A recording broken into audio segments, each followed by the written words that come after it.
Hello दोस्तों, स्वागत है आपका एक नई वीडियो में। तो आज की वीडियो में हम बात करने वाले हैं बिहार एसटीईटी 2024 की। इस वीडियो में हम माध्यमिक शिक्षक पात्रता परीक्षा से संबंधित सभी महत्वपूर्ण जानकारियों को देखने वाले हैं, जो कि वर्ग 9, 10 और वर्ग 11, 12 के लिए होने वाली है, जिसका लास्ट डेट जो है वो 2 जनवरी 2024 रखा गया है फॉर्म भरने का। तो आगे वीडियो को शुरू करते हैं। इस वीडियो में हम सारे डिटेल्स को देखने वाले हैं, तो वीडियो में अंत तक बने रहें ताकि आप किसी भी इंपॉर्टेंट पॉइंट को मिस नहीं करें। सबसे पहले हम इंपॉर्टेंट डेट को देखते हैं, जिसमें हमारा फॉर्म भरना शुरू होगा 14/12/2023 से। वहीं फॉर्म भरने की अंतिम तिथि जो है 2/1/2024 रखी गई है बीएसईबी के द्वारा। वहीं पेमेंट करने की अंतिम तिथि जो है वो 2/1/2024 रखी गई है। वहीं एग्जाम का जो डेट है वो शेड्यूल के अनुसार होगा, यानी कि एग्जाम का कोई भी डेट अभी फिक्स्ड नहीं हुआ है। साथ में आप ये भी जान ले कि ये जो एग्जाम होने वाला है ये सीबीटी मोड में होगा, यानी कि कंप्यूटर बेस्ड टेस्ट। तो ये जो है लंबा चलने वाला है। वहीं बात कर लिया जाएगा एप्लीकेशन फी की, कि इसमें एप्लीकेशन फी जो है कितना लगने वाला है आपका।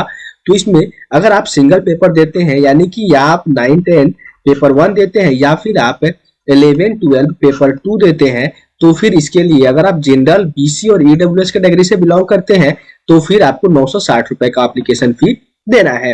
वही बात कर ली जाए अगर एससी, एसटी और फिजिकली हैंडीकैप कैटेगरी से अगर आप बिलोंग करते हैं तो फिर आपको 760 रुपए किसी भी एक पेपर के लिए देना है। वही अगर आप दोनों पेपर एग्जाम देना चाहते हैं, यानी कि आप पेपर 1 और पेपर 2 9, 10 और 11, 12 के लिए एग्जाम देना चाहते हैं, और आप जनरल, बीसी या ईडब्ल्यूएस कैटेगरी से बिलोंग करते हैं, तो फिर आपको 1440 रुपए का एप्लीकेशन फी देना है। वही अगर बात कर ली जाए एससी, एसटी और फिजिकली हैंडीकैप्ड की, तो इसमें आपको 1140 रुपए का एप्लीकेशन फी देना है दोनों पेपर के लिए। वही अगर बात की जाए पेमेंट करने की, आप कैसे पेमेंट कर सकते हैं, तो सिर्फ आपको ऑनलाइन मोड में ही पेमेंट करना है, यानी कि जो भी एग्जाम फी होगा उसको ऑनलाइन मोड में ही एक्सेप्ट किया जाएगा। ऑनलाइन मोड में आप डेबिट कार्ड से, क्रेडिट कार्ड से, साथ में नेट बैंकिंग का उपयोग करके भी पेमेंट आप कर सकते हैं। अगर बात कर जाए एज की, तो एज जो है 1/8/2023 तक कैलकुलेट आपका किया जाएगा, यानी कि 1/8/2023 तक आपका जो एज होगा उसको कैलकुलेट किया, जिसमें मिनिमम एज जो है आपका 21 सालों का होना चाहिए। वहीं अंतिम मैक्सिमम एज जो है 37 साल मेल के लिए, और वहीं 40 साल जो है फीमेल के लिए होगा।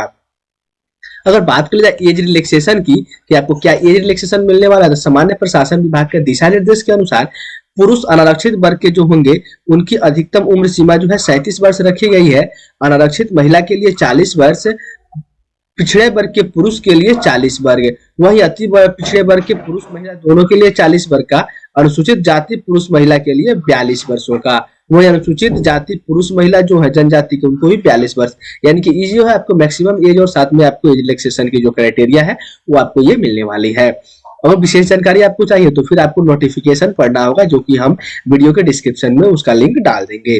वही अगर बात कर ली जाए इसमें आपके एलिजिबिलिटी क्राइटेरिया के, कि आप एसटीईटी टेस्ट के लिए क्या एलिजिबिलिटी क्राइटेरिया होनी चाहिए, तो पेपर 1 सेकेंड यानी कि 9, 10 के लिए जो है आपकी क्वालिफिकेशन जो है, सबसे पहले तो बैचलर डिग्री होनी चाहिए आपके पास किसी भी स्ट्रीम से 50% मार्क्स में। उसके साथ साथ अगर आपके पास मास्टर डिग्री है, और उसके बाद उस सब्जेक्ट से जो है आपके पास बीएड एग्जाम पास आप होने चाहिए, या फिर आपके पास ग्रेजुएशन की डिग्री होनी चाहिए और साथ में जो है आप बीएड किए हुए हो, या फिर आप 4 साल का बीएड कोर्स, बीए बीएड या फिर बीएससी बीएड आपने किया हुआ हो।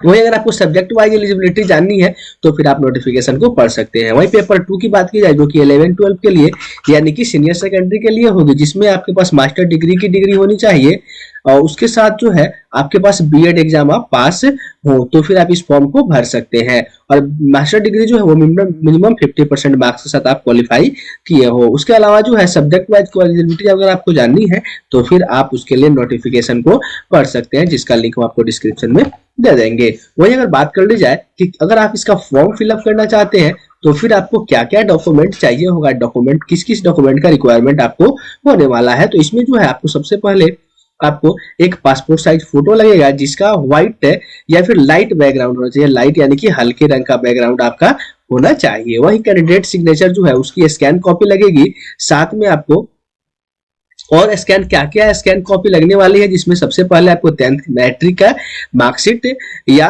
और सर्टिफिकेट, जिसके लिए आप डेट ऑफ बर्थ जिससे आपका कंफर्म होगा। वही इंटरमीडिएट के लिए इंटरमीडिएट का 12th सर्टिफिकेट और उसके साथ मार्कशीट आपका लगेगा। उसके बाद बैचलर डिग्री का यानी कि ग्रेजुएशन का जो है आपके पास से सर्टिफिकेट और मार्कशीट दोनों लगेगा। मास्टर डिग्री का सर्टिफिकेट और मार्कशीट दोनों लगेगा, बीएड एग्जाम मार्कशीट और सर्टिफिकेट दोनों लगेगा आपका।